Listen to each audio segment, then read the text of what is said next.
Fala galera, tudo bem?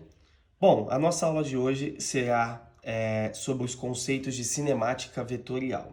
Tudo que vocês estudaram lá no comecinho de velocidade constante, velocidade média, né? Lá no movimento uniforme, depois vocês estudaram aceleração no move. Então, após tudo isso, você vai entender agora que a cinemática, na verdade, ela é com embasamento físico vetorial. O que você estava trabalhando era uma simplificação para escalares, para números. Você só calculava, você entendia a situação e calculava. Aqui os nossos cálculos matemáticos serão feitos através de vetores. Então você tem que recordar lá da sua aula de vetores para que você possa entender melhor a cinemática vetorial, tá bom? Então vamos começar aqui, ó. Para iniciar, vamos estudar primeiro o vetor posição, tá? A gente vai estudar o vetor posição, o vetor velocidade e o vetor aceleração. E aí você vai ter que tomar cuidado, porque quando na sua análise, quando você faz, você não usa o termo vetor tempo, né, galera? Tempo é um escalar, ele é só um número, ele não tem uma direção e um sentido variável. A direção e o sentido do tempo são sempre os mesmos, né? Portanto, vamos estudar de novo vetor posição, vetor velocidade e vetor aceleração. Na primeira análise aqui que eu coloquei, eu desenhei um plano cartesiano tridimensional, né, com os planos, os eixos x, y, z. Por que eu desenhei ele tridimensional? Para você entender que o vetor ele está presente no seu mundo 3D. Ele não é uma flechinha simplesmente solta num papel, né? Ele está representando um movimento que pode vir com uma análise tridimensional. Portanto, temos aí os eixos x, y e z, tá? Sendo a junção dos três eixos a origem do meu sistema. Então, neste meu exemplo, é como se o corpo tivesse pego aqui, ó, e tivesse andado para cima, ó. Você está saindo da folha para você. Como esse vetor está saindo da folha, veja, eu posso representá-lo aqui em função de x e y, né? Basta que você projete este vetor no plano do chão, né? Que é o x e y.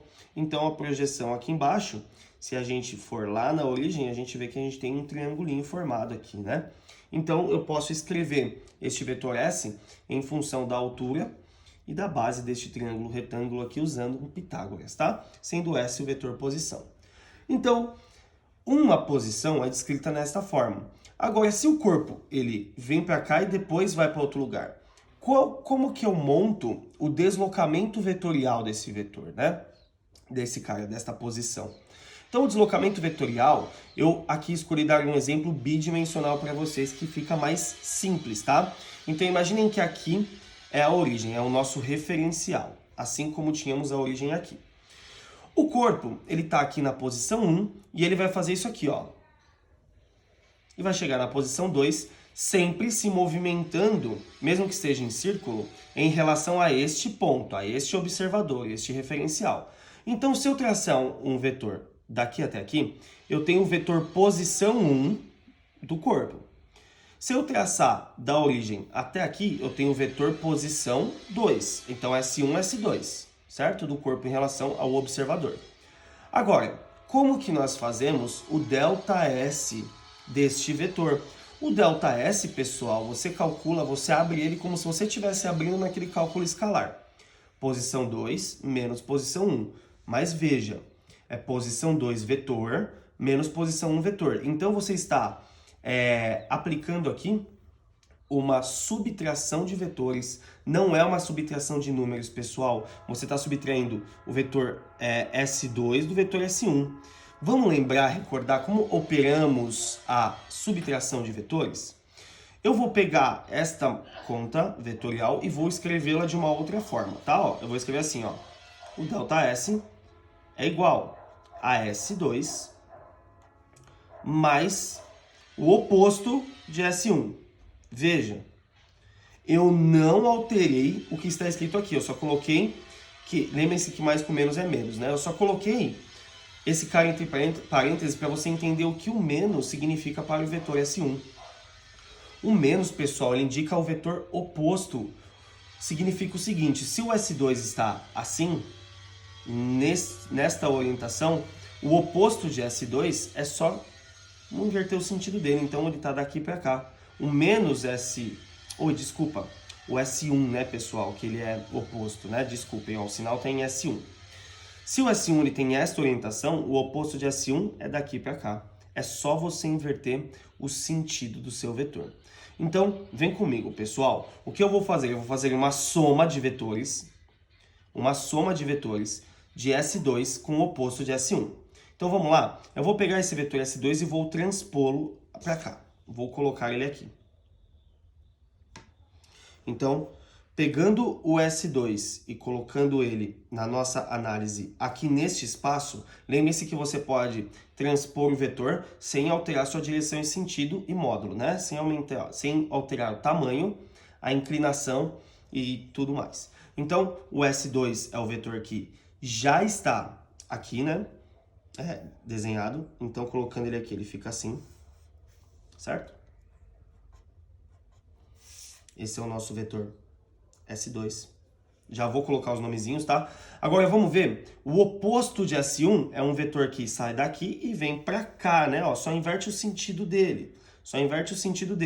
Lembra que na soma da poligonal, a gente vai pegar a base do segundo vetor e colocar na ponta do primeiro vetor. Então, o oposto de S1 tá aqui, ó. Então, esse é o nosso S2 e esse é o nosso S1. Menos S1, o oposto de S1. Agora, veja, como faz o vetor resultante depois da soma, liga o primeiro no último, né, galera? Então, é só pegar aqui e ligar o primeiro no último, ó.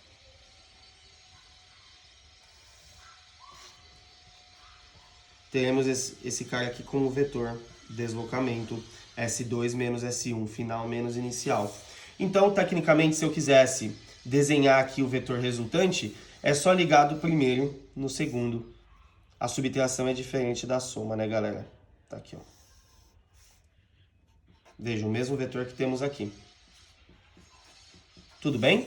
É assim que fazemos o vetor deslocamento. Vetorial, né? Vamos lá? Vamos dar uma olhada agora no vetor velocidade, pessoal. Bom, a gente estuda lá no movimento uniforme a velocidade média escalar. Agora veja, tempo não tem vetor porque, como discutimos, ele é só um número, né? Ele é uma grandeza escalar. Se a velocidade é um vetor, é porque temos o deslocamento vetorial. Então, o que eu vou fazer aqui? Ó? Eu vou abrir o ΔS em S2 menos S1. Embaixo, vou colocar aqui o ΔT. Escrevendo da forma que escrevemos a análise anterior do vetor deslocamento, eu posso escrever assim, né? S2 mais o oposto de S1, tudo isso dividido pela variação do tempo. Agora veja, para que eu consiga calcular o vetor velocidade, basta que eu saiba calcular o vetor deslocamento e dividir pelo tempo que o exercício me dá. Então, se eu vou calcular o vetor deslocamento, eu vou fazer a mesma análise que fizemos antes. Ó, aqui é a origem, é o referencial. Então, aqui é a posição 1. Deixa eu chamar de S1, né? Ele chegou ali em relação a este referencial, então aqui temos o nosso S2. E aí, lembre-se, você pode tirar e fazer aquela soma com o oposto novamente, mas é sempre ligar o primeiro no segundo. A subtração vetorial é ligar o primeiro no segundo. Então, o nosso ΔS será isso aqui. Tudo bem? E aí, para calcular isso aqui, galera, vem uma dica, né? Porque como você vai calcular um vetor, normalmente ele vai te dar essa abertura aqui, ó. Normalmente ele vai te dar essa abertura aqui. Ângulo θ, por exemplo. E aí, galera, você tem que lembrar lá da matemática. Se você tiver o valor de S1, S2, o ângulo, e quiser esse lado oposto a esse ângulo, você vai utilizar aqui uma ferramenta matemática muito poderosa, que é a lei dos cossenos, certo? Então, utilizando a lei dos cossenos, você consegue tranquilamente calcular quem? O nosso querido ΔS. Jogando o ΔS aqui e o ΔT, você acha o vetor velocidade, ok? Então, aqui, para classificar o vetor velocidade, você tem que quantificá-lo, ou seja, saber seu módulo, o que é o valor que você vai colocar da velocidade. Direção, galera, não pode esquecer, ó, sempre horizontal, vertical ou oblíqua. Oblíqua é diagonal, tá, galera? Sentido, para a direita, para a esquerda, para cima, para baixo, entre outros, tudo bem? Então, você tem aqui esta análise vetorial, tem que classificar o vetor velocidade, tá bom, pessoal? Vamos ver o vetor aceleração? Olha só, aqui a gente vai ter que tomar muito cuidado, tá bom? Mas muito cuidado mesmo. Por quê? A gente tem que ter na nossa cabeça muito claro o conceito de aceleração. Então eu vou repetir, eu falei no comecinho do vídeo, mas a gente repete, ó, prestem atenção. A aceleração é uma grandeza física que varia a velocidade, positiva ou negativamente. Como assim? Se a sua aceleração for positiva, seu movimento é acelerado. Isso significa que a sua velocidade está sempre aumentando. Já se a sua aceleração for negativa, seu movimento é retardado. Isso significa que a velocidade está reduzindo. Portanto, sua velocidade diminui. A sua variação de velocidade é negativa, ok? Agora vamos lá. Como que eu desenho um vetor aceleração quando temos um corpo se movimentando em linha reta? Importantíssimo saber isso, hein, galera? Então vamos lá, ó.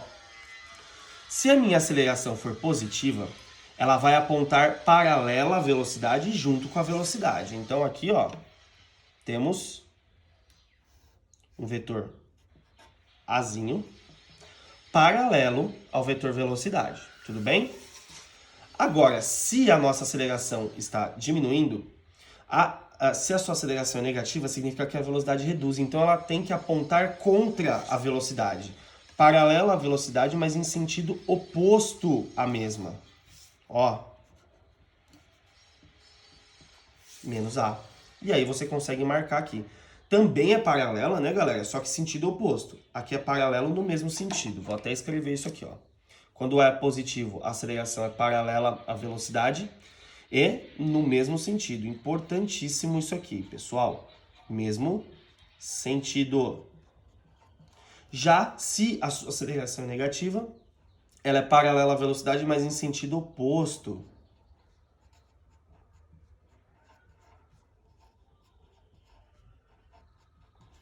Beleza? Então, importantíssimo isso aqui, porque essa análise é a base da análise em movimento circular. Agora, vamos marcar os vetores velocidade e aceleração no movimento circular? Ó, vamos colocar aqui primeiro os vetores da aceleração. Nas duas situações, os corpos fazem isso aqui, né? Ó, descem aqui em relação ao círculo.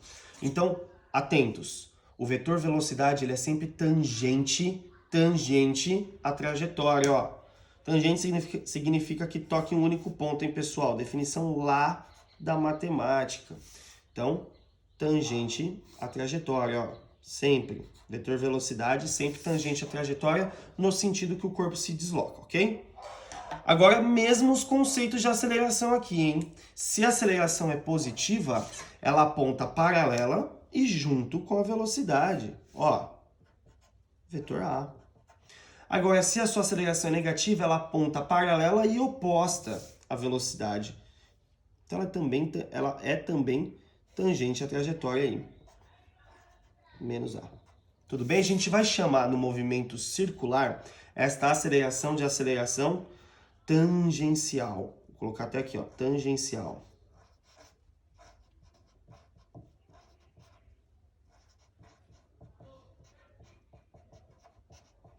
Aceleração tangencial.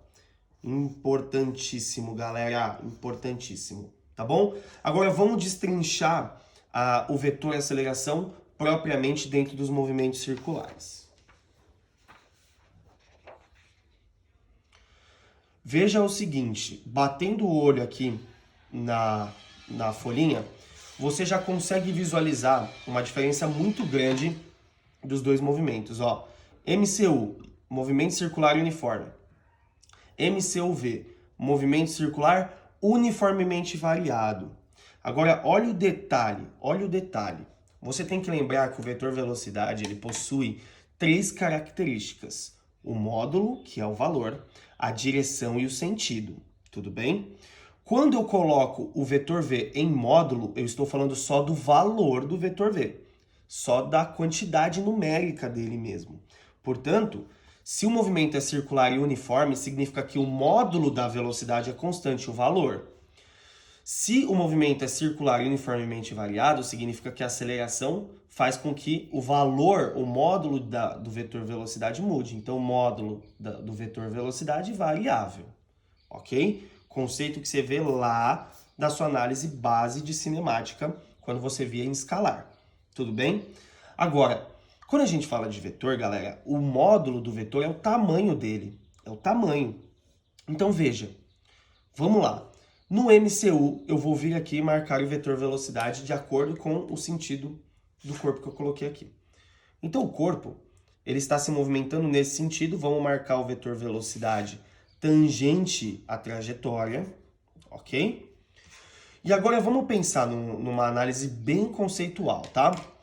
Se o meu vetor velocidade não tem seu módulo, meu módulo variado, o módulo dele é constante, existe uma aceleração que muda o valor dele? Ó, qual era o papel dessa aceleração paralela à velocidade? Mudar o valor da velocidade, né? Aqui aumenta-se a velocidade e aqui está reduzindo a velocidade. Se o valor do módulo não muda, o módulo de V não muda, significa que não existe uma aceleração que faça com que o valor da velocidade mude. Porém, conforme o corpo anda, ó, imagina que a caneta rosa é o meu vetor velocidade. Conforme o corpo está se deslocando, ó, o vetor muda em direção e sentido. Se o vetor muda em direção e sentido, existe uma outra aceleração responsável apenas pela mudança da direção e sentido. Então, o que ocorre de mudança do vetor velocidade no MCU? Direção e sentido.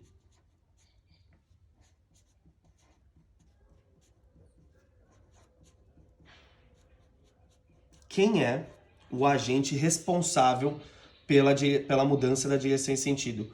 Uma aceleração que a gente tem que dar um outro nome agora, não pode ser aceleração tangencial, pois sabemos que ela só muda o módulo, e aqui como o módulo não muda, existe uma aceleração que ela é perpendicular à nossa velocidade, e ela será chamada de aceleração centrípeta. Aceleração centrípeta. Então aqui temos uma nova informação. Esse ACP é a famosa aceleração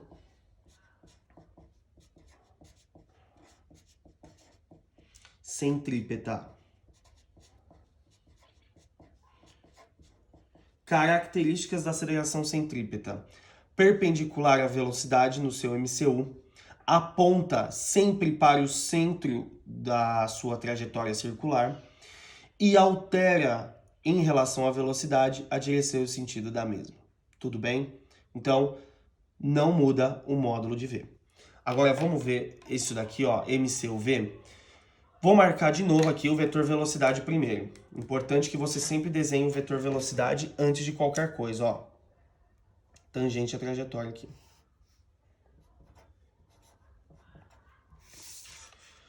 Agora, como o módulo do vetor V muda, aqui sim temos aquela aceleração paralela, que será a aceleração tangencial, né? Então aqui eu vou colocar ela desenhadinha, apontando no mesmo sentido. Vamos supor que eu esteja aumentando a velocidade, né? Apontar no mesmo sentido aqui. Só que o vetor V, conforme o corpo anda, ele vai fazendo isso aqui, né? Então, ele também muda em direção e sentido. Portanto, também existe uma aceleração centrípeta agindo aqui, ó. Quais são as mudanças aqui, ó? Quais são as mudanças? Módulo do vetor velocidade, direção do vetor velocidade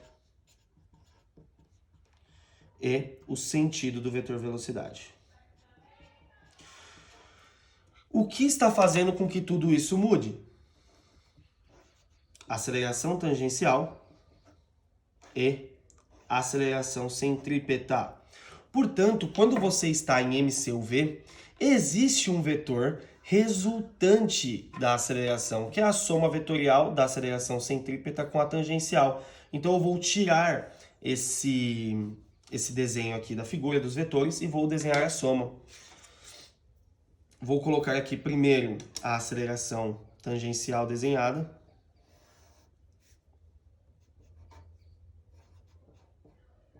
A aceleração centrípeta vai vir aqui, né? Na soma vetorial. E o resultante será ligar o primeiro no último, que é a tangencial na centrípeta. Então, o seu vetor resultante está aqui. Para não chamar de A de novo, a gente vai chamar de gama. Então, se eu fosse desenhar o gama aqui no desenho, ele estaria assim, né? Ó. O gama é a aceleração resultante do seu sistema. O que você usa aqui para calcular? Pitágoras. Pitágoras. Como fica a expressão da aceleração resultante aqui? Vamos lá? Lembrando que aqui é o ângulo de 90, então hipotenusa ao quadrado, módulo, que vamos falar só dos valores, né? Módulo da aceleração resultante ao quadrado igual ao módulo da soma do quadrado dos catetos. Módulo de aceleração tangencial ao quadrado mais módulo da aceleração centrípeta ao quadrado. Tá aqui o Pitágoras para calcular a aceleração resultante no MCUV. Aqui, galera, é mais simples, né? Quando você tem só MCU, a aceleração centrípeta é a única existente. Então, aqui, o seu gama acaba sendo a aceleração centrípeta, tá? Porque ela é a única aceleração que existe. A resultante é a aceleração centrípeta. E a aceleração centrípeta, para que possamos calculá-la, né? A gente pode escrever assim: o módulo da aceleração centrípeta por si só, é calculada como módulo da velocidade vetorial ao quadrado dividido pelo raio da trajetória. V quadrado sobre R. Se eu coloco as barras, o vetor some. Estamos falando só do valor, né, pessoal? Lembrem-se disso. Se eu não colocar o módulo, a gente está falando vetorialmente. Se eu colocar o módulo, estou falando do valor, é o escalar, é o número. Tá legal? Então, galera, a aula de cinemática vetorial é pautada nessas análises. Uma análise mais profunda vem apenas da aceleração, né? A aceleração tem uns fatores diferentes aqui no movimento circular. Mas é importante que você saiba os conceitos para que você entenda os cálculos. Não adianta entender as equações sem antes entender o que é uma aceleração centrípeta e o que ela causa, o que é uma aceleração tangencial e o que ela causa. Tendo essas ideias bem estabelecidas, galera, só ir pro abraço aí e calcular tudo que for pedido aí nos grandes vestibulares. Tá legal? Então, eu espero ter ajudado a todos aí. E treinem isso, tá, pessoal? Digitem aí cinemática vetorial, deem uma pesquisadinha. É muito importante esse tema aí, pois ele é muito recorrente nos grandes vestibulares, tá bom? Então, um beijo!